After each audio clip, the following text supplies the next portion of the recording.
Praise the lord. దేవుని యొక్క మహాకృపలో మీ అందరికీ కూడా ఈ లైవ్కి స్వాగతం పలుకుతున్నాను. సో మీ అందరూ కలిసి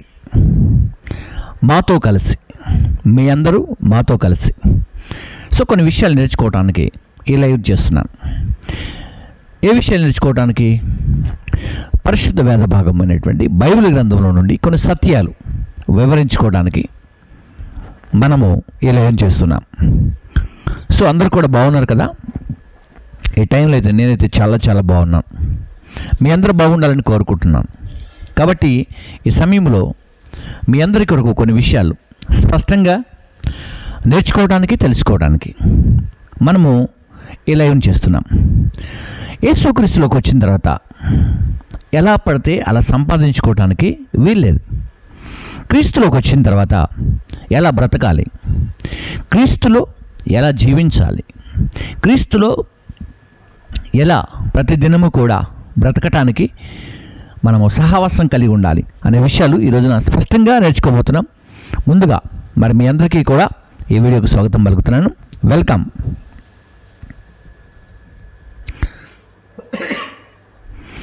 దేవుని పరిశుద్ధమైన నామానికి మహిమ, ఘనత, ప్రభావాలు మీకు దేవునికి ఆస్వాదిస్తూ జీవము కలిగిన దేవుని వైపు చూస్తూ ఈ మాటలు నేర్చుకుందాం.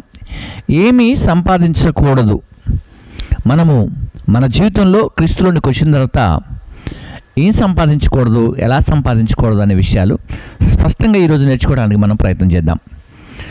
కొంత ఆలస్యమైనప్పటికీ కూడా మరి మీ దగ్గర పెన్ను, పేపర్ ఉంటే దయచేసి గమనించండి. మీరు లైవ్లోకి రావాలని నేను కోరుకుంటాను. ఒక పెన్ను, ఒక పేపర్ లేదా ఒక నోట్బుక్, అలాగే ఒక బైబుల్. సో మీరందరూ కూడా తీసుకొని లైవ్లోకి వస్తే నేను మీతో ఒక స్పష్టమైనటువంటి, అద్భుతమైనటువంటి జీవము కలిగిన దేవుని విషయాలను షేర్ చేసుకుంటాను. సో మనందరం కలిసి ఆయన నామాన్ని ఘనపరచవచ్చు. సో దేవుని ప్రజలారా, ముందుగా నేర్చుకోవడానికి మనము ప్రయత్నం చేద్దాం. ఏం చెబుతోంది దేవుని యొక్క బైబిల్ గ్రంథం అంటే, సంపాదించడం మంచిదే. వ్యాపారం చేసి, ఉద్యోగం చేసి, పని చేసి, కూలి పని చేసి, వ్యవసాయం చేసి, ఇంకా ఏమైనా కష్టపడి సంపాదించగలిగినటువంటి పని ఏది చేసినప్పటికీ కూడా దేవునికి ఇష్టమే. వాటన్నిటిని దేవుడు దీవిస్తాడు, ఆశీర్వదిస్తాడు.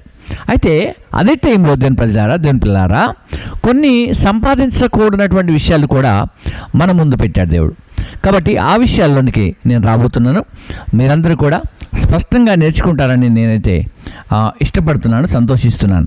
కాబట్టి ఈ సమయంలో మీ కొరకు నేను ప్రతి విషయాన్ని కూడా బైబిల్ గ్రంథంలో నుండి చదివి మీకు వినిపించిన తర్వాత నేను ఈ విషయాన్ని ముందుకు తీసుకువెళ్తాను. ముందుగా సంపాదించకూడనటువంటి ఒక ప్రత్యేకమైనటువంటి విషయాన్ని బైబిల్ గ్రంథంలో ఇలా రాశాడు. ఏమని రాశాడు? సామెతల గ్రంథం 13వ అధ్యాయము మరి 11వ వచనాన్ని చూద్దాం. సామెత గ్రంథం 13వ అధ్యాయం 11వ వచనంలో ఏమని రాశాడు దేవుడు? ఇలా చూద్దాం ఒకసారి. మనకి 11వ వచనం చూసినప్పుడు ఇక్కడ అంటాడు, ఏమని రాశాడంటే, మోసము చేత, అంతేకాకుండా రాస్తూ ఆయన చెబుతున్నటువంటి మాటలో మంచి మాట, శ్రేష్టమైన మాట, మోసం చేసి సంపాదించకూడదు. ఏమండి, సింపుల్గా చక్కగా రాశాడు. మోసం చేత సంపాదించినటువంటి ధనము క్షీణించిపోతుంది. ఓకే, కష్టము చేసి కూర్చుకునేవాడు ఆస్తిని వృద్ధి చేసుకుంటాడని చేశాడు. ఎలా సంపాదించకూడదని వాక్యం తెలియజేస్తూ ఉందంటే, మోసం చేసి సంపాదించిన ఏ సొమ్ము అయినప్పటికీ కూడా అది నీకు నష్టాన్ని తెస్తుంది. కాబట్టి క్రీస్తులో ఉన్నటువంటి వారు, క్రీస్తుని వెంబడిస్తున్నటువంటి వారు, క్రీస్తుతో నడుస్తున్నటువంటి వారు ఏం చేయకూడదంటే, మోసం చేసి సంపాదించే ప్రయత్నం కానీ పని కానీ చేయకూడదని వాక్యం తెలియజేస్తూ ఉంది. కాబట్టి ఈ సమయంలో ఈ లైవ్ని చూస్తున్నటువంటి ప్రేమటువంటి స్నేహితులారా, మరి ఎలా సంపాదిస్తున్నారు మీరు? ఒకవేళ రాంగ్ వేలో వెళ్తున్నారా లేదా రైట్ వేలో వెళ్తూ ప్రభువును స్తుతిస్తున్నారనేదే ప్రాముఖ్యమైనది. ఒకటి, మోసం చేసి సంపాదించకూడదు.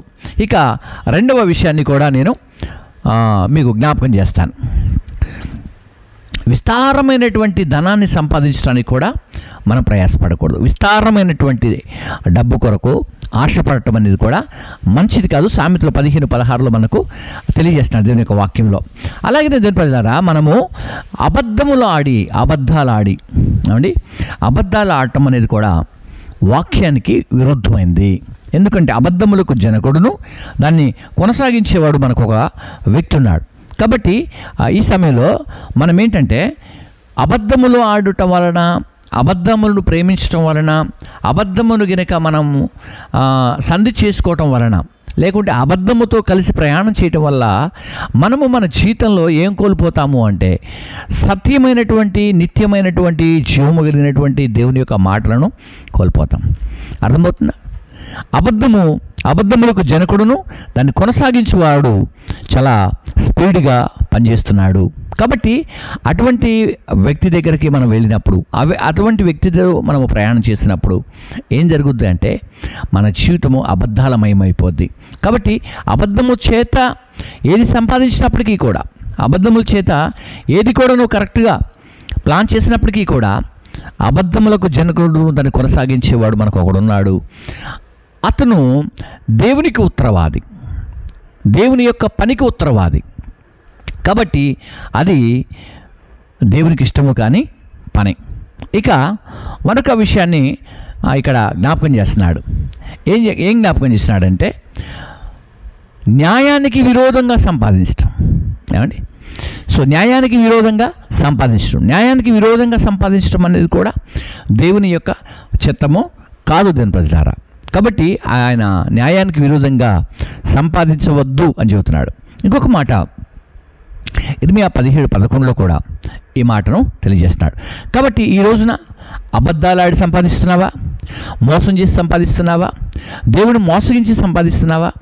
ఒకవేళ నువ్వు చేసినటువంటి పనిలో అపరాధం కనిపించిందా? ఇప్పుడు చాలామంది సంపాదించినాడు బైబిల్లో ఉన్నారు. గెహజీ సంపాదించాడు క్షణాల్లో కోటీశ్వరుడు అయ్యాడు. క్షణాల్లో అంటే ఒక మాట ద్వారానే కోటీశ్వరుడు అయిపోయాడు, ఒకే మాట ద్వారా. ఆకాను కూడా కొంత శబ్దమైన దాన్ని సంపాదించే విషయంలో చాలా స్పీడ్గా కోటీశ్వరుడు అయ్యాడు. కానీ ఒక దినం వచ్చింది, ఇద్దరూ కూడా దేవుని సన్నిధిలో ఆశీర్వాదాన్ని కోల్పోయారు. శబ్దమైన దాన్ని కోరుకోవడం వలన ఈ లోక మాలిన్యము మనకు అంటకుండా ఉండటానికి జీవము కలిగిన దేవుడు మహాకాశాలు విడిచి మన దగ్గరకు వచ్చాడు. ఈ సమయంలో మనందరం కూడా ఆయన మాట కాదని ఈ లోకానుసారమైనటువంటి క్షయమైనటువంటి దాని కొరకు, అక్షయమైనటువంటిది పరలోకంలో ఉంది, క్షయమైనది భూమి మీద ఉంది. కాబట్టి ఈ క్షయమైనటువంటి పైన ఉన్నటువంటి ఆశీర్వాదాన్ని అక్షయమైనటువంటి ఈ భూమి మీద ఉన్నటువంటి ఆశీర్వాదంతో పోల్చుకోకూడదు. ఓకే? కాబట్టి యహమందు ధనవంతులైనటువంటి వారు చాలామంది ఉండొచ్చు. కానీ ఒకరోజున మనము ధనవంతులైన లాజరు గురించి, లేక లాజరు అండ్ ధనవంతుడు ఇద్దరు స్టోరీని కూడా మనం చూస్తూ ఉంటాం. ఇక్కడ ధనవంతుడు మరి నిచ్చెన నరకాగ్నిలో పడ్డట్టుగా మనం కోరుకుంటాం. అయితే ధనము కలిగి ఉండటం మంచిది కాదా అంటే లేదు, ధనం కలిగి ఉండటం మంచిదే, కానీ అది న్యాయబద్ధమైనగా కలిగి ఉండటం మంచిది. కొర్నేలు ఉన్నాడు, ధనవంతుడు, బహుధనవంతుడు. అతను లీగల్గా ఉన్నాడు, నాట్ లీగల్గా ఉన్నాడు, దేవుని సన్నిధిలో లీగల్గా ఉన్నాడు. యోబు ఉన్నాడు, లీగల్గా సంపాదించాడు. సో అబద్ధంలాడి సంపాదించేకండి, మోసం చేసి సంపాదించడం అనేది దేవునికి ఇష్టమైంది కాదు. కాబట్టి ఈ రోజున ఈ లైన్ వీక్షిస్తున్న ప్రేమటువంటి స్నేహితులారా, మీరందరూ కూడా మీ జీవితాల్లో ఎప్పటికీ కూడా ఇలాంటి ఆలోచనలు రానివ్వద్దు. ఎందుకు రానివ్వద్దు అంటే ఈ లోకానుసరమైన మనుషులము మనము కాము. కాబట్టి ఇంకొక మాట అంటాడు, చూద్దాం ఒకసారి. ఏమన్నా ఇక్కడ రాశాడంటే, నిజమైనటువంటి ద్రాక్షావళిని నేను, తీగలు మీరు. కాబట్టి మీరు నా యందు నిలిచి ఉంటే, నా మాటలు మీ యందు నిలిచి ఉంటే మీరేమవుతారంటే బహుగా ఫలిస్తారు. ఫలించడానికి దేవుడు పిలిచాడు నేను, ఫలించడానికి దేవుడు నిన్ను ఎన్నుకున్నాడు. నువ్వు ఫలించాలని నేను కోరుకుంటున్నాడు. అర్థమవుతుందా? నువ్వు చేసే చిన్న పనిని కూడా దేవుడు ఆశీర్వదిస్తాడు. నువ్వు చిన్న పని చేసినప్పుడు కూడా దేవుని ఆశీర్వాదకరంగా నిన్ను మారుస్తాడు, అనేక జనములకు ఆశీర్వాదకరంగా మారుస్తాడు. సో ఈ రోజున ఈ యొక్క ఉదయకాల వేళ ప్రేమటువంటి స్నేహితులారా, మరొకసారి మీరు ఆలోచన చేయాలి. నేను ఎలా సంపాదిస్తున్నాను? How can proceed my life? నేను ఎలా నా జీవితాన్ని ఖచ్చితంగా ముందుకు తీసుకువెళ్ళగలుగుతున్నాను? సమ్ ప్రాబ్లమ్స్ వస్తున్నాయా? ఒకవేళ కష్టం వస్తుందా, నష్టం వస్తుందా, ఈ లోక ఉత్తరవాది నిన్ను శ్రమ పెడుతున్నాడా, నిన్ను ఇబ్బందుల పాలు చేస్తున్నాడా, నిన్ను కష్టంలోకి తీసుకువెళ్తున్నాడా, నిన్ను నష్టంలోకి తీసుకువెళ్తున్నాడా? అయితే ఈ రోజున ఆ నష్టాన్ని పూడ్చే జీవము కలిగిన దేవుడు నీకున్నాడు. ఆ నష్టాన్ని ఎదిరించి పోరాడగలిగిన సమర్థుడైన శక్తిమంతుడు నీకున్నాడు. అందుకే మీ కొరకు శ్రమలు సహించిన, మీ కొరకు భారమును భరించిన మహనీయుడైన దేవుడు మనకున్నాడు. చాలామంది అంటారు నేను చాలా కష్టపడుతున్నాను అంటారు. చాలామంది అంటారు నేను చాలా శ్రమ పడుతున్నాను అంటారు. చాలామంది అంటారు నా భారము ఎవరూ మోయలేరు అంటారు. నేను వాక్య సెలవిస్తూ ఉంది, నీ భారము యెహోవా మీద మోపండి, నీ శ్రమలన్నీ నీ చింతలన్నీ కూడా ఆయన పైన వేయండి అని ఆయన వాక్యం సెలవిస్తూ ఉంది. ఇలాగ మాట్లాడుకుంటూ వెళ్తూ ఉంటే ఒక సహోదరుడు పాస్టర్ గారు చెప్తున్నారట, అయ్యా మీ భారములన్నీ కూడా ఆయన మీద వేయండి అని అలా మాట్లాడుకుంటూ వాక్యపరిచయం అయ్యి ఆ కారులో వెళ్తూ ఉంటే ఒక పెద్ద మనిషి, ఒక వయసులో ఉన్నటువంటి తండ్రి సమానులైనటువంటి వయసు కలిగినటువంటి ఒక వ్యక్తి అలా దారి గుండా ఒక బియ్యం మూటతో తన నెత్తిని పెట్టుకొని వెళ్తూ ఉన్నాడట. వెళ్తున్నటువంటి సహోదరుడికి, కారులో ఉన్న సహోదరుడికి తను చూసి ఆ భారంను మోయలేకపోతున్నాడు. సో నేను కొంత హెల్ప్ చేస్తాను. ఎలాంటి హెల్ప్ చేస్తానంటే ఈ కారులో తను ఎక్కించుకొని లిఫ్ట్ ఇచ్చి తన ఇంటి దగ్గర డ్రాప్ చేస్తానని చెప్పేసి ఆ కారులో ఎక్కించుకున్నాడట ఆ బియ్యం మూటతో వెళ్తున్న ఆ పెద్ద వయసు కలిగినటువంటి వ్యక్తిని. అలా వెళ్తున్నప్పుడు ఆ పెద్ద ఆయన ఆపి, అయ్యా మీరు బరువును మోయలేకపోతున్నారు, దయచేసి నా కారులో కూర్చోండి, నేను మీ ఇంటి దాకా తీసుకువెళ్తానంటే తను చాలా సంతోషపడ్డాడు. ఎస్, ఎవరు ఈ మధ్యాహ్న కలవేళ ఇటువైపు ఎవరు చాలామంది వెళ్తున్నారు, కానీ ఎవరో చూస్తున్నారు, కానీ నా దగ్గరకు వచ్చి కనీసం ఒక వెహికల్ అతను కూడా రాలేదు, ఒక సైకిల్ వ్యక్తి కూడా రాలేదు, ఒక కారు వేసుకున్న వ్యక్తి వచ్చి నన్ను ఆపి నా ఇంటి దాకా డ్రాప్ చేస్తాను అంటున్నాడు అని చెప్పి ఆ వ్యక్తిని చూసి సంతోషపడ్డాడట. ఎస్, నువ్వు సహాయం చేస్తున్నావు, థ్యాంక్ యూ నాన్న అని చెప్పి వెళ్ళి ఆ వెహికల్లో కూర్చున్నాడట. ఆ కారులో కొంత దూరం వెళ్ళిన తర్వాత ఆ డ్రైవ్ చేస్తున్న ఆ వ్యక్తి సహోదరుడు ఒకసారి ఆ గ్లాసులో చూస్తున్నాడట, ఏం చేస్తున్నాడు పెద్ద మనిషి అని. స్తుతి కలుగునుగాక. ఆ వెనక్కి తిరిగి ఆ చూడటానికి బదులుగా ఆ మిర్రర్లో చూస్తున్నాడు. ముందుగా గ్లాస్ ఉంటుంది కాబట్టి ఆ మిర్రర్లు చూస్తూ ఉంటే ఈ పెద్ద ఆయన ఆ మూటను అలాగే ఎత్తి పట్టుకొని ఆ కారులో కూర్చున్నాడంట. అలాగే ఆ బరువును వెత్తి పట్టుకొని అలాగే కూర్చున్నాడంట. కూర్చుంటే ఆ సహోదరుడికి ఒకసారిగా నవ్వొచ్చింది. ఏంటి తండ్రి సమానులైనటువంటి మిమ్మల్ని మీరు కష్టపడుతున్నారన్న ఉద్దేశంతో నేను మీకు డ్రాప్ చేయాలన్న ప్రేమ కలిగి నేను తీసుకువెళ్తా ఉంటే, ఏంటి తాతగారు మీరు నెత్తి మీద అలాగే పెట్టుకుని ఆ బియ్యం మూటను కూర్చున్నారు కారులో అంటే, అప్పుడు ఆ పెద్ద మనిషి అంటున్నాడంట, అయ్యా నన్నంటే మోయగలదు కానీ నీ కారు, నా బరువునంటే మోయగలదు కానీ ఈ కారు నా మూట బరువు కూడా మోస్తుందా అని అన్నాడట. ఎంత విచిత్రంగా ఉందో చూడండి, ఎంత విడ్డూరంగా ఉందో చూడండి. సో ఇలాంటి మాటలు మాట్లాడుతున్నప్పుడు ఆ ఎదురుగా ఉన్న సహోదరుడు నవ్వి ఇలా అన్నాడట, తాతగారు మీరు ఎక్కినటువంటి బరువును ఈ కారే మోస్తూ ఉంది, మీ తల మీద ఉన్నటువంటి బరువును కూడా ఈ కారే మోస్తూ ఉంది. మీరు అలా ఎలా అనుకుంటున్నారు? మీరు పక్కన పెట్టుకున్నా ఇందులోనే ఉంటుంది, ఇటువైపు పెట్టినప్పటికి కూడా ఇలాగే ఉంటుంది, ఈ తల మీద పెట్టినప్పటికి కూడా అలాగే ఉంటుందని చెప్పాడట. సో అలాగే ప్రజలు కూడా ఈ రోజుల్లో చాలామంది ఆ భారములన్నీ కూడా మీరే మోయటానికి, ఆ మోసిన సంపాదన అండి మోసం చేసి సంపాదించారా, అబద్ధాలాడి సంపాదించారా, ఇంకా మీ న్యాయానికి విరుద్ధంగా సంపాదిస్తున్నారా? సో ఇలాంటివన్నీ సంపాదించుకొని నెత్తిన భారాలు పెట్టుకొని ఏమండి ఆ భారం అనే మూటను దింపలేక, ఆ భారం అనే మూటను దింపుకోలేక అదే పరిస్థితుల్లో కృంగిపోతూ ఏడుస్తూ కన్నీళ్లు కారుస్తూ ఎప్పటి వరకు నా కుమారుడికి చక్కగా వివాహం జరగవలసి ఉండే, జరగలేదయ్యా, నా బిడ్డ ఎప్పుడో స్వస్థపరచబడాలి కానీ ఎప్పటికి కూడా జరగలేదంటే నీ అబద్ధములాడినటువంటి సొమ్ము వారి ఆరోగ్యానికి అడ్డుపడుతుందేమో, నువ్వు అబద్ధములాడి సంపాదించినటువంటి ఆ సొమ్ము నీ కొడుకు చదువుకు అడ్డుపడుతుందేమో. ఈ సమయంలో ఒకసారి జ్ఞాపకం చేస్తున్నాడు పరిశుద్ధాత్ముడు. ఫ్రెండ్స్, ఈ రోజున మీరు చాలా జాగ్రత్తగా ఉండాలి. దేవుని యొక్క రక్షణలో ఉన్నటువంటి వారు, దేవుని యొక్క క్రీస్తు యొక్క రక్తంలో కడగబడిన ప్రతి ఒక్కరూ కూడా, క్రీస్తులు నడుస్తున్న ప్రతి ఒక్కరూ కూడా జీవము కలిగిన దేవుడు నీతో నాతో మాట్లాడుతున్నాడు. మోసం చేసి సంపాదించవద్దు, అబద్ధములాడి సంపాదించుటకు నీకు అర్హత లేదు అని జీవము కలిగిన దేవుడు చెబుతున్నాడు. న్యాయ విరుద్ధమైన సంపాదన నీ ఇంట్లో ఉండటానికి వీల్లేదు అని వాక్యం సెలవిస్తూ ఉంది. ఒక దినాన రక్షకుడైన జీవము కలిగిన దేవుడు ఒక ప్రాంతం నుంచి మరొక ప్రాంతానికి వెళ్తున్నాడట. ఆ ప్రాంతంలో ఒక బిల్ కలెక్టర్ గారు ఉన్నారు, డబ్బును కలెక్షన్ చేసే ఒక వ్యక్తి. ఆ వ్యక్తి చాలా చిన్నగా ఉంటాడు, టాల్గా ఉంటాడనమాట. పొట్టిగా ఉంటాడు. ఆ పొట్టిగా ఉన్న వ్యక్తి ఆ ప్రాంతంలో వస్తున్న యేసుక్రీస్తు వారిని చూడాలనిపించిందట. ఆయన చూస్తే బాగుంటుంది, ఆయన మాట వినాలి, నేను ఆయన చూడాలి అన్న ఒక మంచి ఆలోచనతో తను కలిగి ఉన్నాడు. తను చేసిన పని అంతా ఉంది. తను మోసం చేసి సంపాదించుకున్నాడు, రూపాయికి 10 రూపాయలు సంపాదించుకున్నాడు, వాటన్నిటిని తన ఇంట్లో సమకూర్చుకున్నాడు. మహాధనవంతుడు అయినప్పటికీ కూడా యేసుని చూడాలనుకున్నాడు, యేసుతో మాట్లాడాలనుకున్నాడు. ఒకసారైనా చూస్తాను అని చెప్పేసి దగ్గరలో ఉన్న ఒక చెట్టును ఎక్కాడు, ఒక మేడు చెట్టును ఎక్కాడు. ఆ మేడు చెట్టు పైన ఉన్నాడు. యేసు ఇలాగే వెళ్తాడు కాబట్టి ఆయన చూడాలని. ప్రేమటువంటి స్నేహితులారా, ఈ రోజున యేసుని చూడాలి, యేసుతో మాట్లాడాలి అని అనుకుంటున్నావా? యేసుతో నువ్వు మాట్లాడితే నీ భారములన్నీ తీరిపోతాయి. యేసుతో నువ్వు మాట్లాడితే నీ బాధలన్నీ తీరిపోతాయి. యేసుతో నువ్వు మాట్లాడితే నీ కష్టాలన్నీ కూడా తీరిపోతాయి. ఎందుకో తెలుసా? ఇదిగో వినండి. ఈ సమయంలో ఆ చెట్టు పైన ఉన్నటువంటి వ్యక్తి యేసును చూడాలని వస్తే యేసుక్రీస్తు వారు తనకంటే ముందే ఈ విషయాన్ని గమనించి, ఈ విషయం మీద ఆలోచన చేసి ఆ ప్రాంతం నడుస్తూ ఉండగానే ఆ చెట్టు దగ్గరకు రాగానే ఆయన పిలువక ముందే ఈయన ఆగిపోయాడు. ఆగిపోయి తల పైకెత్తి జక్కయ్య దిగిరమ్మన్నాడట. ఈరోజున ఆ కుర్చీలో కూర్చున్న నువ్వు లేచి రాగలవా?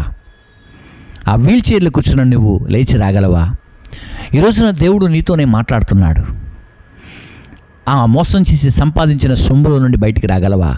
ఈ అబద్ధములాడి సంపాదించిన ఆ సొమ్ముల నుంచి బయటికి రాగలవా? ఫ్రెండ్స్, దేవుడు నిన్నే పిలుస్తున్నాడు.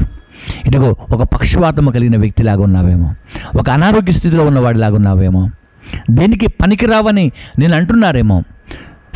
వన్స్ అగైన్ జక్కయ్య దిగిరా అన్నాడట. వెంటనే దిగి వచ్చాడు. పదా నీ ఇంటికి వస్తాను నేను ఈరోజున. వెంటనే ఆ ఇంటి దగ్గరికి, ఆ ఇంట్లోకి యేసుని తీసుకొని వెళ్ళాడు. చాలా సంతోషంగా సంబరంగా వెళ్ళాడు. అక్కడికి వెళ్ళగానే తనము మోసం చేసి సంపాదించిన సొమ్ము, అబద్ధములాడి సంపాదించిన సొమ్ము, న్యాయానికి విరుద్ధంగా సంపాదించినటువంటి సొమ్ము తనతో మాట్లాడుతూ ఉంది. ఇదిగో పరిశుద్ధుడు నీ ఇంట్లో పాదం పెట్టాడు, ఈ మోసకరమైనదంతా ఏం చేస్తావని తన హృదయంలో జీవమగలిగిన దేవుడు మాట్లాడుతున్నప్పుడు, తన హృదయంలో దేవుని యొక్క స్పర్శ తలిగినప్పుడు, తన హృదయంతో ఆ పాపముతో సంపాదించిన సొమ్ము పరిశుద్ధుడిగా ఉన్నటువంటి మహనీయుడైన యేసుక్రీస్తు వారు వచ్చినప్పుడు తన పశ్చాత్తాపం ప్రారంభమైంది. అయితే ఫ్రెండ్స్, ఏం జరిగిందో తెలుసా? సమయంలో వెంటనే లేచి నిలబడి యేసుక్రీస్తు వారి ఎదుట వెంటనే లేచి నిలబడి, అయ్యా నేను మంచివాడిని కాదయ్యా, నేను ఎలాంటి వాడిని అంటే మోసం చేసి సంపాదించిన వాడిని. నేను ఎలాంటి వాడిని అంటే ఇదిగో అబద్ధాలాడి సంపాదించిన వాడిని, న్యాయానికి విరుద్ధంగా సంపాదించాను నేను. కాబట్టి నేను అంత మంచివాడిని కాదు. అయితే మంచివారైనటువంటి మీరు మా ఇంటికి వచ్చారు కాబట్టి, సర్వశక్తిమంతుడైన దేవుడుగా మీరు మా దగ్గరకు వచ్చారు కాబట్టి నేను ఒక పని చేయబోతున్నాను. నేను ఎవరి దగ్గర అయితే అన్యాయంగా సొమ్మును దోచుకున్నానో, ఎవరి దగ్గర అయితే దోచుకున్న వస్తువులను దాచుకున్నానో, కాబట్టి ఈ రోజున నేనేం చేస్తానంటే మీరు వచ్చినటువంటి సందర్భంలో, ఈ సందర్భంలో నేనేం చేస్తాను, ఏ మోసం చేతైతే సంపాదించుకున్న సొమ్ము నా ఇంట్లో ఉందో దానిని బేదలకు ఇచ్చేస్తాను. ఎవరి దగ్గర అయితే నేను సంపాదించానో 1కి 4 వంతులు వారికి తిరిగి నేను ఒకదానికి 4 వంతులు ఇచ్చేస్తాను. కాబట్టి నేను ఆ బరువును దించుకుంటాను, ఆ భారాన్ని దించుకుంటాను అని జక్కయ్య యేసుక్రీస్తు వారి ఇంటికి వస్తే అలాంటి అద్భుతం చేశారు. కాబట్టి ఫ్రెండ్స్, ఈ రోజున మీరు కూడా దేవుని సన్నిధిలో, దేవుని బిడ్డలారా, మీరు కూడా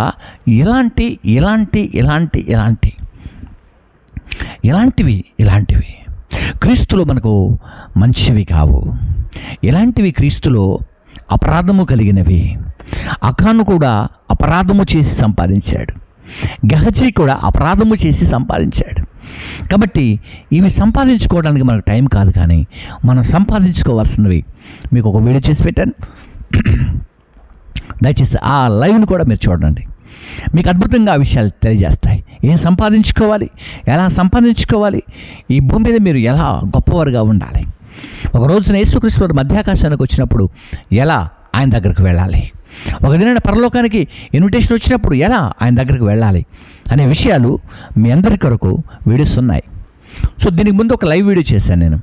ఎలా సంపాదించుకోవాలి, ఏం సంపాదించుకోవాలి, జ్ఞానాన్ని సంపాదించుకోండి. ఏమండి, మంచి జ్ఞానాన్ని సంపాదించుకోండి. దేవుని దగ్గర ఫ్రీగా మీకు దొరుకుతుంది, ఎందుకంటే ఆయన జ్ఞానవంతుడు. ఆలోచన సంపాదించుకోండి, ఆయన ఆలోచన పరుడు. ఈరోజున ఇవన్నీ లేనటువంటి వాళ్ళు చాలామంది ఉన్నారు. ఎప్పుడు ఏడుస్తున్నటువంటి వారు ఉన్నారు.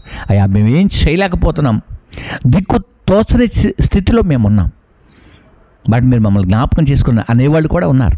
కాబట్టి ఈ సమయంలో మరి మీరందరూ కూడా ఈ వాక్యాన్ని వింటున్నారు, వినబోతున్నారు. మీ అందరి కొరకు మాట్లాడుతున్నటువంటి దేవుడు సమర్పణ చేయమని అడుగుతున్నాడు. చేయగలరా? దేవునికి మీ దగ్గర ఉన్నటువంటి ప్రతిదీ కూడా ఈ మోసం చేసిన సంపాదించిన సొమ్ము కానీ, లేకపోతే ఈ అబద్ధాలాడి సంపాదించిన సొమ్ము కానీ దేవుడు ఎప్పుడు కోరుకోడు. మీరు ప్రేమపూర్వకమైనటువంటి కష్టపడి సంపాదించి మీరు ధనవంతులు కావాలని దేవుడు కోరుకుంటాడు. అర్థమవుతుందా? సో ధనవంతులుగా ఉండాలి, మీరు గొప్పవారుగా ఉండాలి, బలవంతులుగా ఉండాలి, ఏమండి నీతిమంతులుగా ఉండాలి, ప్రశుద్ధులుగా ఉండాలి, ఇంకా ప్రశుద్ధుడు కావాలని దేవుడు కోరుకుంటున్నాడు. అలాంటి కృప మీ అందరికీ కలగాలని నేను కోరుకుంటాను. కాబట్టి మీరందరూ కూడా దయచేసి ఈ మోసం చేసి కానీ, అబద్ధాలాడి కానీ, న్యాయ విరుద్ధంగా కానీ సంపాదించకుండా ప్రభు సన్నిధిలో మీరందరూ కూడా చక్కని ప్రేమ కలిగిన దేవుని పిల్లలుగా ఎదగాలని కోరుకుంటూ ఈ నా మాటలు ముగిస్తున్నాను. మీ అందరి కోసం చిన్న ప్రార్థన. పరమ తండ్రి, పరిశుద్ధుడా, మహోన్నతుడా, నీ కొందనాడు. నీ దయగలిగిన మాటలు, కృపగలిగిన మాటలు, ఉన్నతమైన మాటలు సమృద్ధిగా నీ బిడ్డలకు దయచేయండి. ఈ లైవ్ని చూస్తున్న బిడ్డలు ఎవరైనా మోసం చేసి కానీ, అబద్ధాలాడు కానీ, న్యాయానికి విరుద్ధంగా కానీ సంపాదిస్తున్నట్లేదు ప్రభువా, ఈ దినమున వారు మారు మనసు పొందుదురుగాక, వారిలోనికి నీ కృప వెళ్ళునుగాక. ఈ పరిచర్య కొరకు వారు కూడా తండ్రి ద్వారములు తెరచుటకు సహాయం చేయమని ప్రార్థన. కృప చూపండి, ఆశీర్వదించమని యేసును ప్రార్థించుకున్నాం తండ్రి, ఆమేన్. May God bless you. అందరికీ కూడా వందనాలు. ఈ పరిచర్యలు, ఈ కార్యక్రమాలు మిమ్మల్ని బలపరిచినట్లయితే స్క్రోల్ మీద కనపడుతుంది కదా, మా మినిస్ట్రీస్, చర్చ్ మినిస్ట్రీ, అలాగే ఫౌండేషన్స్ కూడా ఉన్నాయి. కాబట్టి వాటి కొరకు మీరు ప్రార్థించండి, మీరు మాకు సహకరించండి. మీ అందరి కోసం ప్రార్థిస్తూ మీ సేవలో దైవజనులు సల్మాన్ రాజు గారు. మే గాడ్ బ్లెస్ యూ. అందరికీ కూడా శుభాలు కలుగుగాక. ఆమెన్.